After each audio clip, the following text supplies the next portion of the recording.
గుడి గంటలు, ఆత్మకు ఆధ్యాత్మిక రాగాలు. జ్యోతిష్య శాస్త్రంలో బుధగ్రహాన్ని అన్ని సౌకర్యాలు అనుభవించే ఒక యువరాజు లేదా కుమారుడిగా వర్ణిస్తారు. బుధుడు మన జీవితంలోని చాలా కీలక అంశాలను సూచిస్తాడు. ముఖ్యంగా బాల్యం, విద్య, ఆలోచనా విధానం, బుద్ధి, గ్రహించే శక్తి, మాట్లాడే నైపుణ్యం, జ్ఞాపకశక్తి వంటి మానసిక అంశాలకు బుధుడు ప్రధాన కారకుడు. అంతేకాదు, మన జుట్టు, జీర్ణశక్తి, నాడీ వ్యవస్థ, చర్మం, మామ అంటే మాతృసోదరుడు వంటి శారీరక మరియు సంబంధిత అంశాలను కూడా బుధగ్రహం సూచిస్తుంది. కాబట్టి మన జాతకంలో బుధుడు బలహీనంగా లేదా పీడితంగా ఉన్నప్పుడు పై చెప్పిన అంశాలలో సమస్యలు ఎదురవుతాయి. ఉదాహరణకు, విద్యలో ఆటంకాలు, మానసిక అయోమయం, జీర్ణ సమస్యలు, చర్మ సమస్యలు, నర్వస్ టెన్షన్ వంటి సమస్యలు కలుగుతాయి.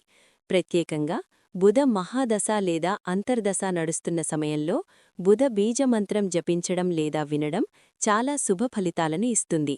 జ్యోతిష్య నియమాల ప్రకారం ఎవరి జాతకంలో అయినా బుధుడు పీడితంగా ఉన్నట్లయితే వారు బుధమంత్రాన్ని 17,000 సార్లు జపించడం, బుధ హోమం చేయించడం, పిల్లలకు వస్త్రదానం, పుస్తకదానం చేయడం, అలాగే అన్నదానం చేయడం ఎంతో శ్రేయస్కరం.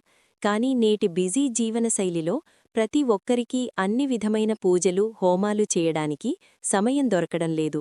అలాంటి పరిస్థితిలో కనీసం బుధవారం రోజుల్లో బుధమంత్రాన్ని వినడమైనా చెయ్యాలి.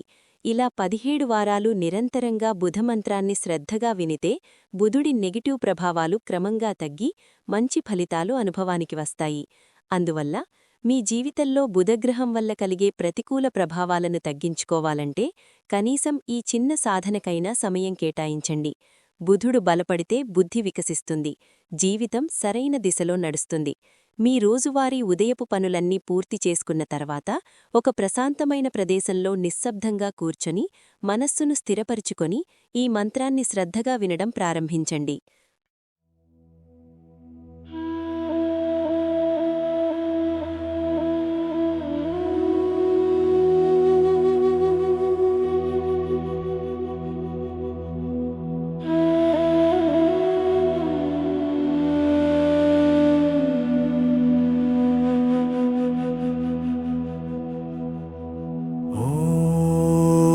श्रीगुरुभ्यो नमः।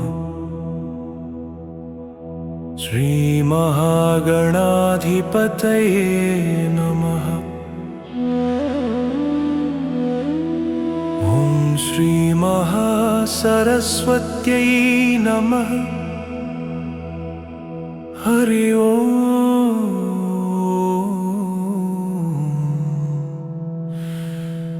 ध्यानम्।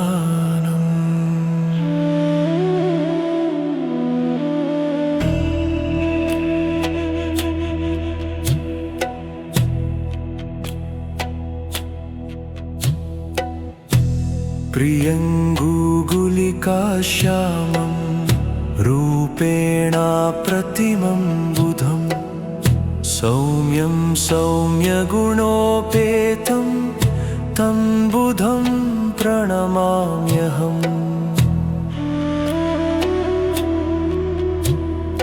ॐ ब्रां ब्रीं ब्रौं सः बुधाय नमः। ॐ ब्रां ब्रीं ब्रौं सः बुधाय नमः। ॐ ब्रां ब्रीं ब्रौं सः बुधाय नमः। ॐ ब्रां ब्रीं ब्रौं सः बुधाय नमः। ॐ ब्रां ब्रीं ब्रौं सः बुधाय नमः। ॐ ब्रां ब्रीं ब्रौं सः बुधाय